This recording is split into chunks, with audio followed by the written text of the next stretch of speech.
Assalomu alaykum hurmatli gul shaydolari. Mana meni holimdagi gulzorimda ko'proq shu bugenviliyani ekishga harakat qilganman. Shu gulda xullas yaxshi ko'raman. Shu yerda bugenviliyani 7 xilmi 8 xil turi bor. Shu tuvaylarga ekkanman. Tuvaydan tashqari yerga ham ekdim. O'tgan yili ekkan edim. Yerga ko'chirgan edim. Tomirlari chuqurroq joylashib qolar ekan. Shuni hisobiga yerdan yaxshi kovlab chiqara olmaganman. Shuni mana 3 ta xilini ekkan edim. Mana tuvaydagilarni ko'rsatdim. Shu tuvaydan tashqari bu yerda kuchi ko'proq, mumkin bizni ona zaminimiz, yerimizni kuchi shunchalikki yerdan kuchni ko'proq olar ekan gullarimiz. Shuni hisobiga mana bo'yi 1 metrdan oshib ketgan.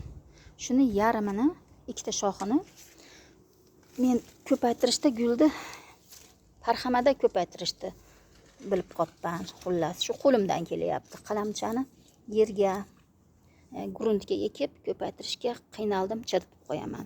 Suvda ko'paytira olmayman. Parxamasini natijasi ko'proq bo'ldi. Mana bir xil turi bugenvilanmada ikkinchi xili bu. Mana barglari shunaqa ola bula deymizmi? Shunaqa turi. Buni ham mana parxama qilganman. Ikkita novdasidan parxama qilib qo'ydim. Mana turibdi. Keyin bunisini ham mana ikkita parxama qildim, mana novdasi. Mana tanasi. Mana shu yerda ikkita novdasini ikki yerga parxama qilib qo'ydim mana. Bittasi mana bu yerda chiqqan, ikkinchisi bu yerda.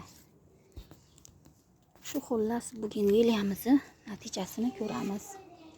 Lekin ochilishi kechroq bo'lar ekan, kech kuzda ochilar ekan. Tuvaydagilar ochilishga harakat qilishyapti ko'pchiligi. Shu yerdagisi ko'proq novdasiga, tomiriga kuch ketib qolar ekan. Shuni ko'rsatishni xohladim sizlarga. Xo'p, sog' bo'linglar. Keyingi obzorlarda uchrashguncha.